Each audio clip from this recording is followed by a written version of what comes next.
Thanks very much for inviting me, Min, and Baoshan government. And my name is Leo. I represent Bosch China Investment. I come from Silicon Valley.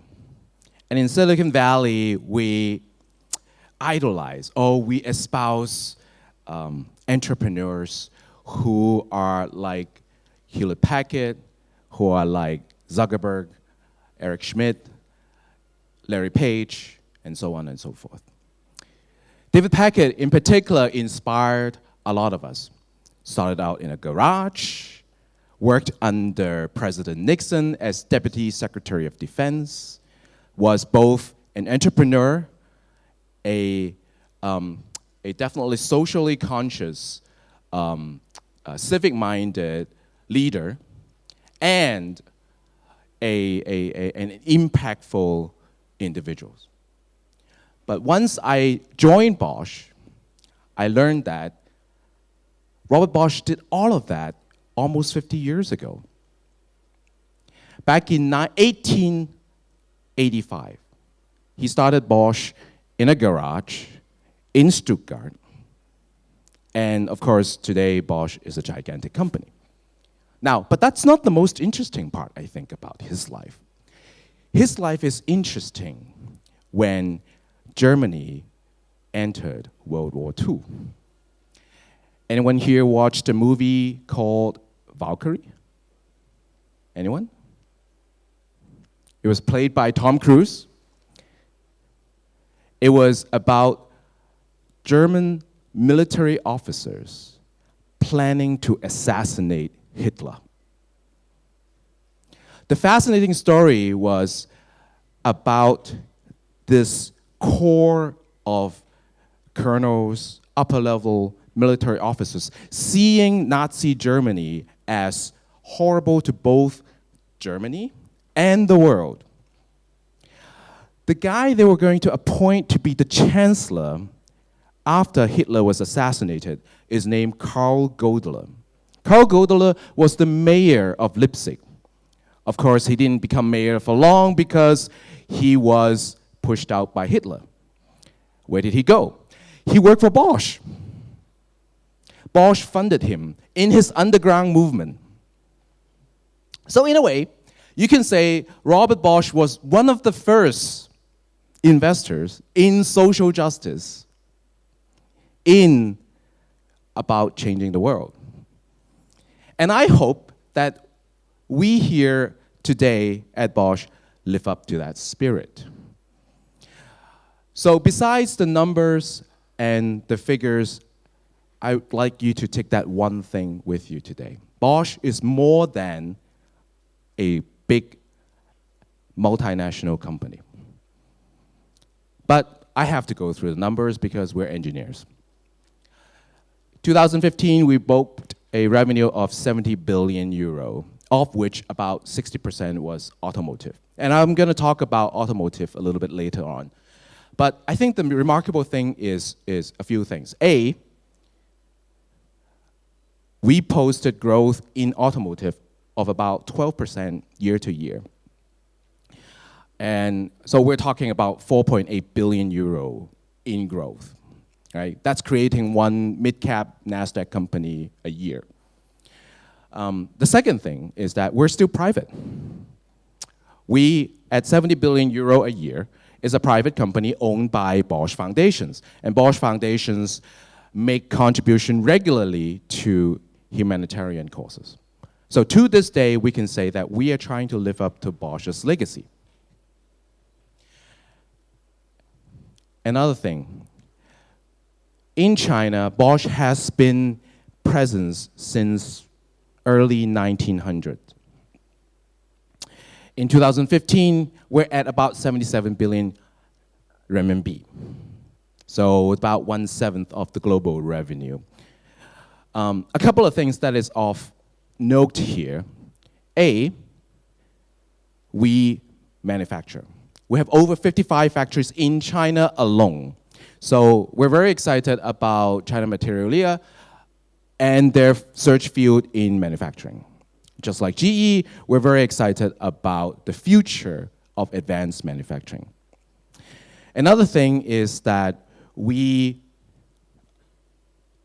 are a big company, but we experiment with joint venture, we experiment with wholly owned foreign enterprises, with wholly owned subsidiary, and so on and so forth. The department where I'm coming from is called New Business Team. I heard a great acronym there that says, do you stand for new, the next big thing? I thought that was very apt, in the sense that we're trying to do things a little bit differently. We don't really have P&L responsibilities. We don't really make regular profit. We're not a profit and loss center. On the other hand, we're trying to step away a little bit from the corporations to understand how we're going to disrupt our own industry. We can do that in a number of ways. We can be customers by working with startups. And by working with startups, we can work with them in a number of ways. We can be their customer. We can be their investors. We can provide technologies to them. Since 2010, Bosch has become the largest sensor provider to consumer electronics as well as automotive applications. So we can actually provide a lot of the IoT stuff that has been discussed by a lot of the panelists. We can actually be selectively service provider to a lot of startups. In what way? There are technologies that we may have in embedded engineering, in advanced manufacturing, in RF design, that may be pretty cool, that you may not be readily able to find elsewhere.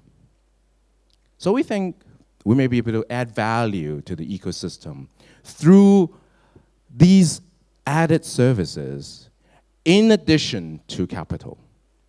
So minority equity investment is definitely an integral part of Bosch Group's strategy. But we think that is necessary but insufficient. We think that we need to do more. So we, at our team, we incubate, we partner, we try to think creatively how to work with startups. So I want to share a little bit about our observation. How do we think about working in this environment? Clayton Christensen postulated and created this model from Harvard Business School. He says, big companies, because we have to serve our existing customer, would have to make incremental engineering. We have to serve them. That's why we have to be close to them. Now, the developed world would have a little bit higher demands and performance. Developing country, kind of like China, would have something lower. Disruption happens later with the newcomers knowing exactly where the goals are, would come up and disrupt a very well-established market. And you see that time and again and again and again. Examples abound in China. Huawei went from nothing in 1990s to now a $50 billion company, $50 billion US dollar company. Because why? There's a very well-defined telecom standard in both wireline and wireless that they can actually go up to. And seriously, there is a good argument to be made between 2G and 3G, but 3G, 4G, 4G, 5G, 5G, 6G, do you really, after you do video conferencing and other stuff, how much more bandwidth do you need? So, but we argue that's not sufficient. And that's a very good new way to think about it, but that's not enough. Because what we see is that countries like China is not going to go at parallel performance requirements as the developed world. In fact, we're going to go catch up, or sometimes we even exceed the developed markets' performance requirements. How? Well, in autonomous driving, in urban settings, you have extremely challenging performance requirements, right? People violate the rules all the time, run through red lights, there's bikes, there's lots of pedestrians.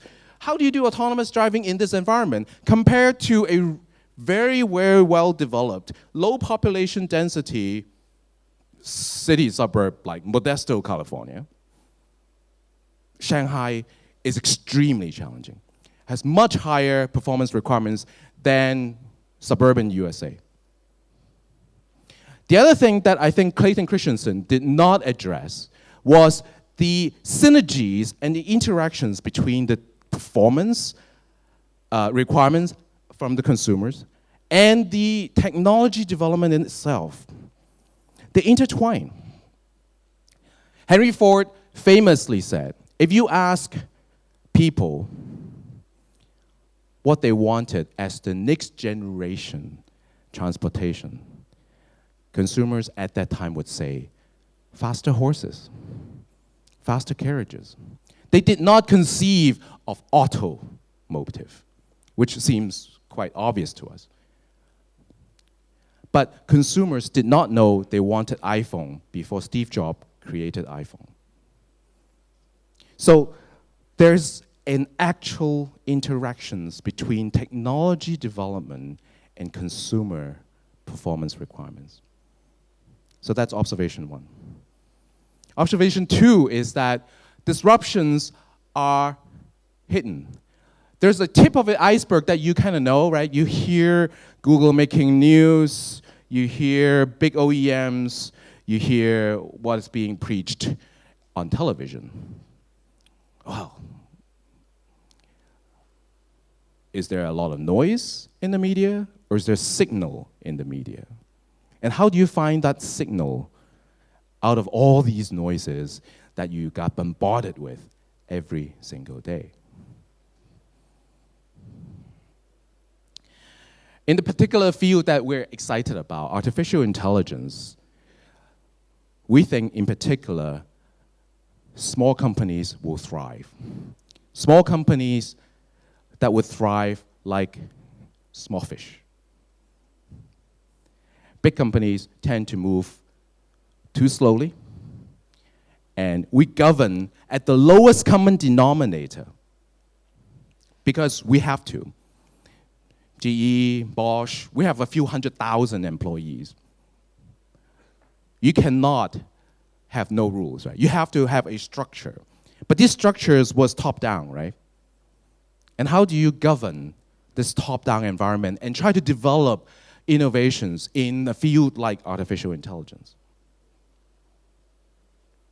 So what's our solutions? I don't claim that we have all the answers, but we're thinking about how to actually do this a little bit better. We're trying to learn. We need to plan to learn. We need to iterate. We need to plan to develop a plan. We need to be humble enough to say that we don't know the answers, and truly we don't. This may be something that is very, very endemic and very natural to a Chinese entrepreneur. But to a big German MNC, this is something new. That we don't plan 100 years ahead, that we don't plan 50 years ahead, that we don't plan 10 years ahead, because we don't know. So what do? We don't plan to build things, instead we plan to learn. I think that's a more appropriate way to approach the upcoming disruption. And in that sense, we had a case study. We had 2 weeks ago, or 3 weeks ago, we announced the incubator in Zhangjiang in Shanghai district, where MNC like Bosch work with venture capitalists, we work with startups, and we work with the government to create environment for the startups to develop their plan. Up to 3 years, they could be in our incubator. What do we do together? Startups do the invention, we don't do the inventions. However, we may be able to help out in terms of product definitions.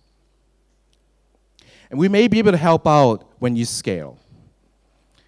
But when you scale, Bosch should not be the only capital provider, right?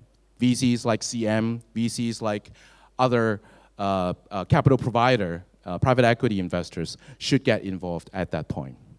There should be good and quick and accurate market feedback to go back to the inventions. All of this is supported by the government.